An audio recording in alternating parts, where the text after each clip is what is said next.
حجاج ابن یوسف جو ہے ایک بہت ظالم شخص تھا، آل امیہ میں سے تھا، ان کا خدمت گزار بنو ثقیف میں سے تھا۔ آل امیہ سے مراد ہے کہ امیہ والا تھا، خود وہ یعنی بنو امیہ میں نہیں تھا، بنو ثقیف میں سے تھا۔ حجاج ابن یوسف عبد الملک بن مروان کا رائٹ ہینڈ تھا اور کوفے کا گورنر تھا، اور پھر اس کو لالچ دی گئی کہ تم اگر عبداللہ ابن زبیر کو قتل کر دو تو تمہیں حجاز کا گورنر بنا دیں گے، کیونکہ عبداللہ ابن زبیر نے مروان کے دور کے اندر 9 سال کے لیے وہاں پہ خلافت قائم کر لی تھی۔ شہادت حسین کے بعد مسلمان حکومتیں 2 حصوں میں بٹ گئی تھی، شام میں اور باقی سارے ایریا میں یزید یعنی حکمران تھا، اور یہاں پہ چونکہ شہادت حسین کے بعد آپ کو پتہ ہے واقعہ ہررا ہوا، اور اس کی وجہ سے ایک ریونج تھا شہادت حسین کے ریونج میں، چونکہ اہل مدینہ نے بیعت توڑی تھی اس لیے یزید نے حملہ کروایا تھا مدینہ شریف پہ، اسے واقعہ ہررا کہتے ہیں۔ اس کے بعد خانہ کعبہ شریف میں اس پورے ایریا میں عبداللہ ابن زبیر نے حکومت قائم کر لی، پھر ان کو بھی شہید کرنے کے لیے اس نے بھیجی فوج، لیکن وہ کامیاب نہیں ہوئی۔ پھر مروان بعد میں آیا، بیچ میں کچھ عرصے کے لیے یزید کا بیٹا تھا معاویہ، لیکن اس نے چھوڑ دیا، معاویہ ابن یزید۔ بعد میں مروان بھی کوشش کرتا رہا، کامیابی نہیں ہوئی۔ جب اس کا بیٹا عبد الملک بن مروان بنا نا، تو اس نے حجاج ابن یوسف ظالم شخص کو بھیجا، اور اس نے پھر دوبارہ سے یعنی چڑھائی کی، اور یہ پوری ڈیٹیل آپ کو صحیح مسلم میں ملے گی، کتاب الحج چیپٹر میں، اور مشکات میں بھی آپ کو 30 جلد میں جو قریش کے مناقب والا بیان ہے نا، اس میں آپ کو مسلم شریف کی حدیث ملے گی۔ ایک حدیث یہ ملے گی کہ نبی علیہ السلام نے فرمایا بنو ثقیف میں ایک کذاب اور ایک ظالم شخص پیدا ہوگا، ایک کذاب اور ایک ظالم۔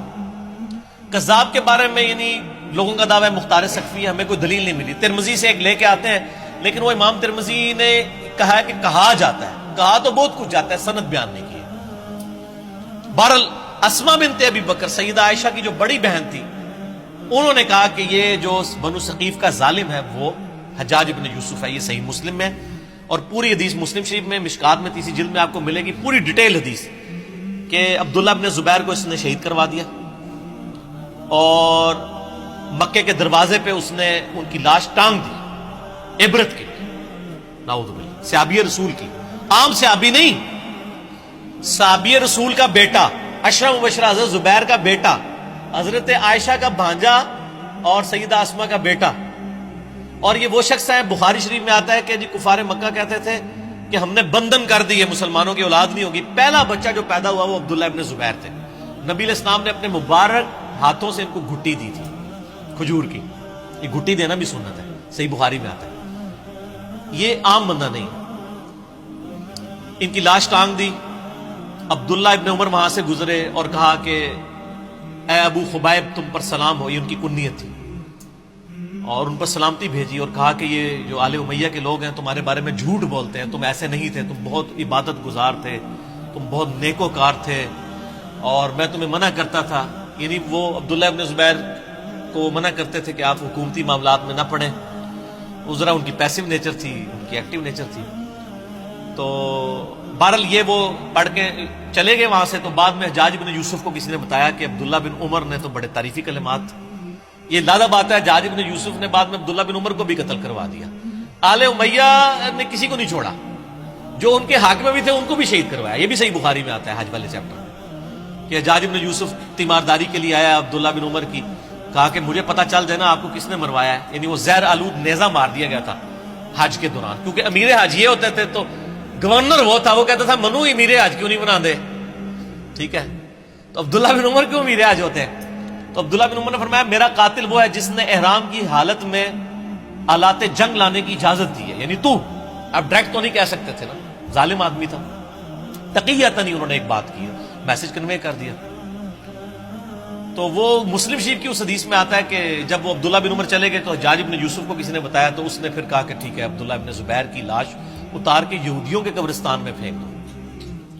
یہ وہ لوگ ہیں سر، یہاں لوگ آل امیہ کانفرنسز کروا رہے ہیں، یہ صحابہ کی لاشوں کو ان لوگوں نے، یہ مسلم شریف ہے سر، یہ موضوعات شریف نہیں ہے، یا یہ تاریخ شریف نہیں ہے آل امیہ اور آل عباس کی لکھوائی دی، یہودیوں کے قبرستان میں لاش پھینک دی، اور پھر یہ کہا کہ اس کی ماں کو بالوں سے گھسیٹ کے میرے پاس لے کے آؤ، یہ مسلم شریف کے الفاظ ہیں۔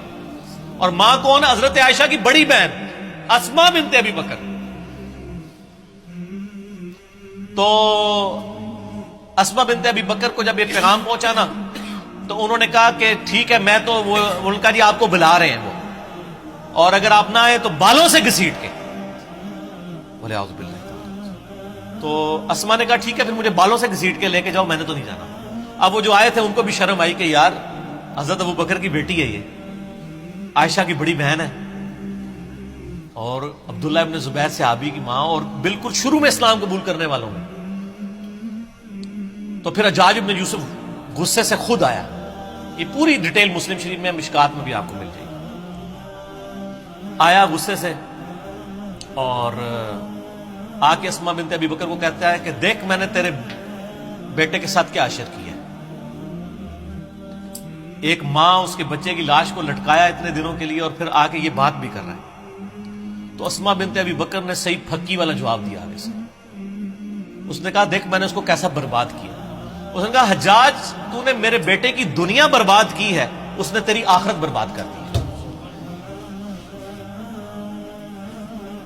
تو نے میرے بیٹے کی دنیا برباد کی, اس نے تیری آخرت برباد کر دی.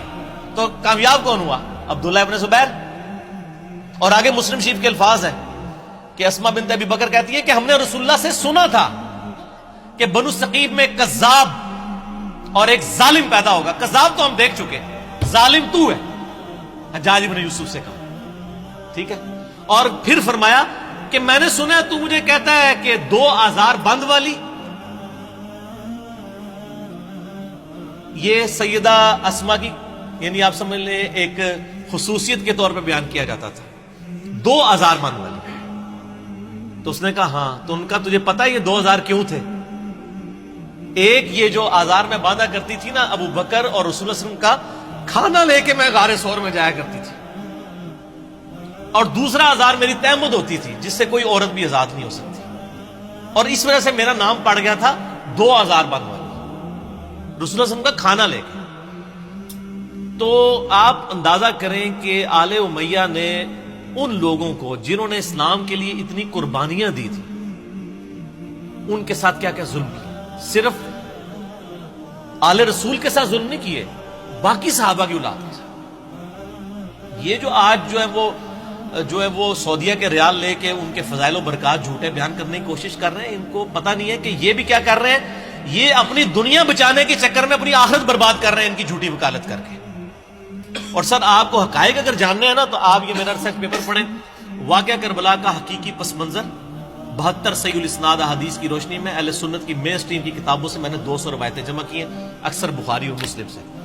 تو یہ جناب حجاج ابن یوسف تھا اور یہ اس کی اصلیت تھی. پھر اس کا اینڈ بھی ہوا ہے سر.